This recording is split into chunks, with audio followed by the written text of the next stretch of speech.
Next up, we'll have Emory Ellis, and they will be talking to us about simulating and partitioning evaporation and transportation in the Southwest. It's a lot of title. Just double checking to make sure you're not muted so that everyone can hear you. Okay, cool. And then they will be able to see you as you present. Okay, great. And then what's this arrow situation? This one, that one. Okay, cool. Yeah. My name's Emory. I'm a PhD candidate at Northern Arizona University working with Dr. Sally Diamond. And I've had the privilege of going out and installing soil moisture sensors and using that data to determine water use and its changes by vegetation type in a semi-arid headwater catchment in partnership with the Forest Service. And that's what I'll be discussing today. If you're interested in how you can apply soil moisture to other questions and plant water use, then the methods of this presentation are for you. If you're interested in how we're determining water vegetation resilience and the water use of vegetation and how that relates to resilience and wildfire resilience specifically, then the takeaways are more your speed. And then don't worry, there's a break coming soon. You can all stretch your legs. Semi-arid regions, we're staying in the Southwest for a little bit, are incredibly water intensive, water limited. 70 to 90% of your water available in these regions can be lost to evapotranspiration.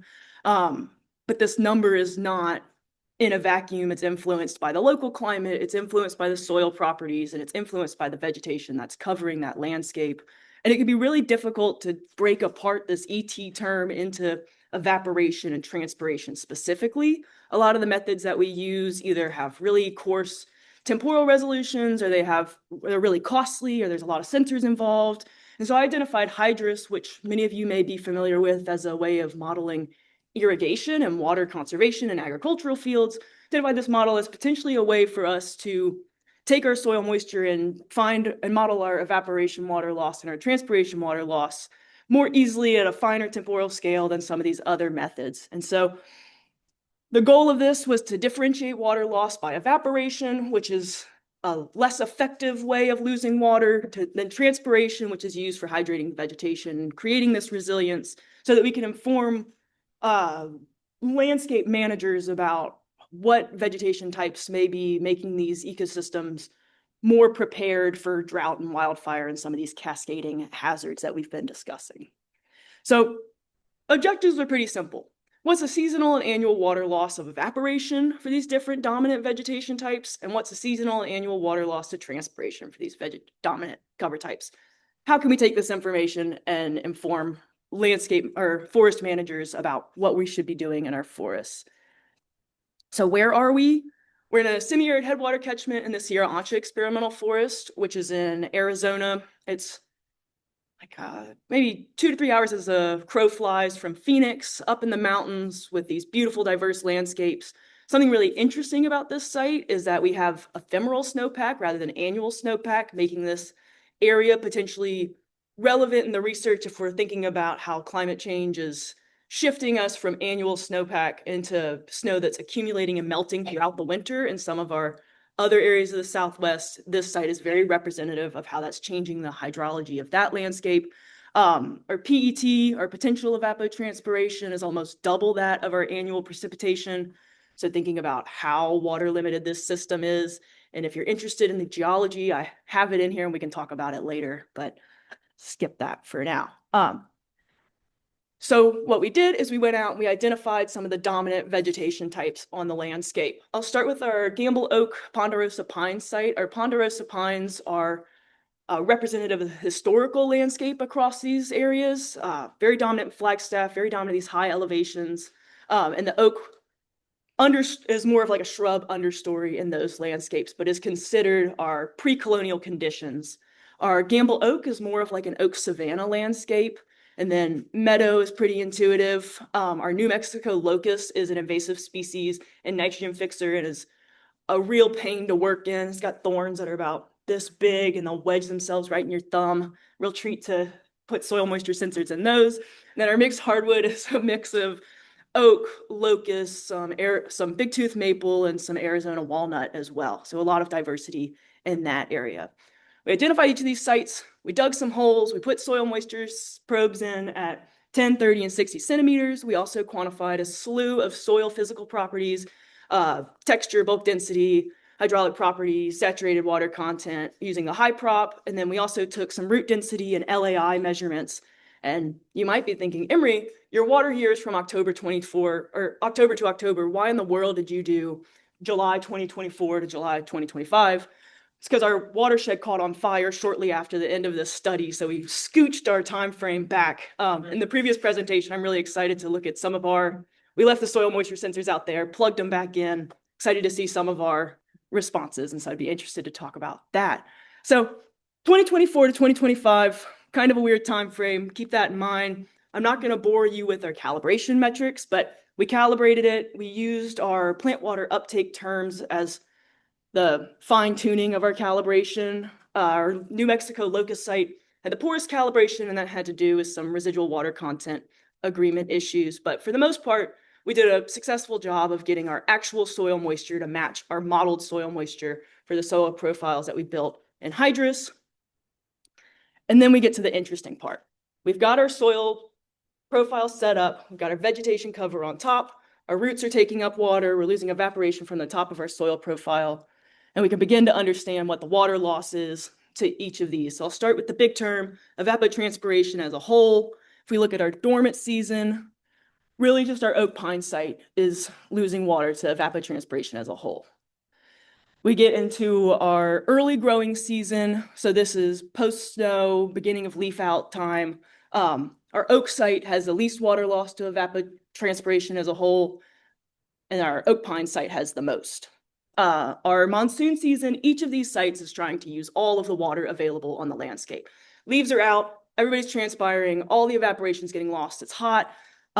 Something else I should know about this study period, the mean annual precipitation is 780 millimeters. We got like 400 to 500 millimeters of precipitation over this study period, hence the fire. So everybody's using as much water as they can in the monsoon season. And then our late growing season, some of our deciduous vegetation types, our mixed hardwood and our oak site are still transpiring later. They have a later senescent state, but our oak pine site is still using the most water as a whole. So to look at this in cumulative terms, our most water intensive site is our oak pine site. Our meadow and our oak and our locust are all having similar cumulative water loss, but the seasonalities of them are different. And so that's an interesting thing to note as we're moving forward. And our oak pine site is using more water than we're getting in precipitation. And so that's also important to keep in mind, is where is this water coming from? What water resources is this oak pine site relying on? And this is where it gets interesting. The water loss to evaporation versus transpiration. I'm going to skip through a little bit of this because this is a lot of information. Oak pine in the dormant season, using all kinds of water. During the early growing season, oak pine using all kinds of water. There's some other sites that start acting similarly, but that's a discussion for later. Oak, very conservative in its water loss to evaporation. Monsoon, same deal. Oak pine losing all kinds of water. Our meadow is also losing a lot of water to evaporation at this point. Again, sites that we didn't expect to behave similarly are behaving similarly with our New Mexico locusts and our mixed hardwood sites. And then in our late growing season, that trend is still going on. Our oak pine site still using a lot of water. Sorry. Okay. And that comes through in our cumulative evaporation as well, with our oak having the least water loss to evaporation, and then our oak pine having the most water loss to evaporation. Transpiration, and this is really where my heart is the water loss for the plants and what the plants are using out there. Pines are transpiring in the winter because we're not below freezing throughout the dormant season. Leaf out causes lots of variability in our daily water loss to transpiration rates. Monsoon season, you see a dip in our transpiration for our oak pine and a real takeoff in our oak site. Our oak and our mixed hardwood sites are acting similarly in their water loss, likely due to the terms that we've put into this model of the root densities being similar and the LAIs being the most similar. And then our late growing season, these two species that are senescing later are using the most water into that period.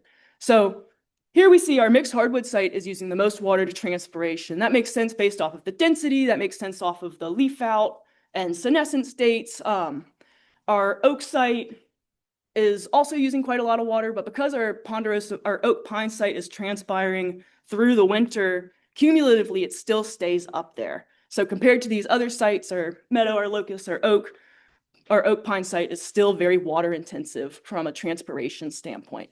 If we look at all this together, our transpiration is the dominant part of our evapotranspiration term throughout all the seasons, but the water loss to evaporation on top of that is really what's causing some of these water deficits on the landscape. And that has to do with our bare soils and the amount of cover that we have. So oak pine using tons of water. Our meadow, oak, and locust are having similar total ETs, but the mechanics in which they're actually working is different.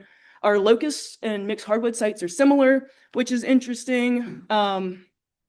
And my take home is that this oak site is the least water intensive. It's minimizing its water loss to evaporation, which is coming through in the total ET term, and maximizing water use to transpiration. So there's a bunch of limitations to this study. One, we had issues simulating the snow melt and the ephemeral snow melt because of the different overall aspects and cover of these sites. We also have a lack of validation for our transpiration and evaporation methods, but don't worry, we're spending a ton of time this summer putting sap flow sensors out there, so we'll know if this is legit or not. It's been validated in other similar regions of the Southwest. And we're likely underestimating transpiration for both our oak and our oak pine sites because those species can root to a meter or deeper, and we're only simulating the top 60 centimeters. Also, this was a dry year. What goes on in a wet year? We may never know. So to wrap this up, transpiration is dominating our water loss in these sites. The decreased water use for each of these cover types can be related to the resilience of these ecosystems. So with that being said, our oak site is our most resilient to wildfire, to drought risk, to stress, especially when we're thinking about other species coming in and taking over. And then this leads to a new interesting question where my passion lies, which is what types of water and what sources of water is it? The winter precipitation, the summer precipitation, groundwater, are these species relying on, and how the seasonal changes in our precipitation may affect the water availability for these different species. And all of this can be used to say, maybe we shouldn't be managing for ponderosa pine. Maybe we should be managing for oak instead. And that freaks a lot of people in Arizona out. But it's fun to have discussions about that for sure. So thank you. I couldn't have done this without my advisor for sure, and all of our amazing partners at the Rocky Mountain Research Station, Jackson and Roger, helping out a lot with getting everything out there. Thankful for the firefighters that were out there to get all of our materials out so we could put them back out. Tons of techs and lab support and all of that. So thank you.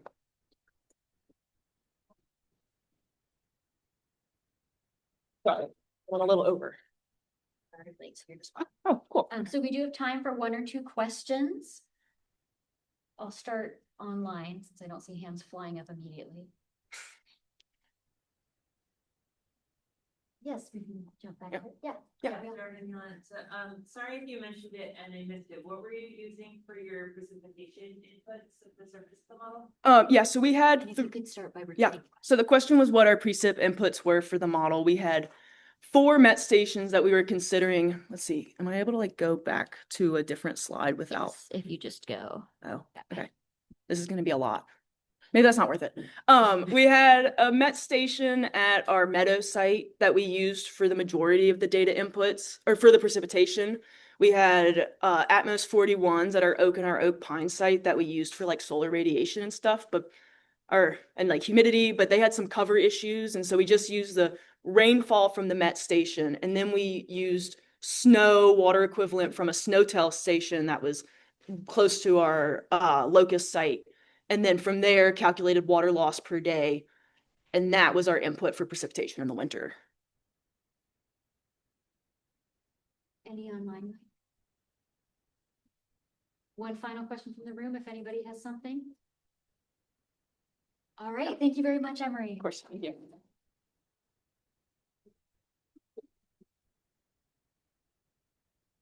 We're going to be moving into break next. We will reconvene at 10:45. And a reminder that posters are still up. If you did not get a chance to check those posters out or want to go back for a second look today, we gave you a longer break this morning because we wanted to have an opportunity for folks who might have been standing at their posters to get to roam around and see the other ones and have a little bit more conversation around them. So be back in here, ready to be quiet and listening at 10:45.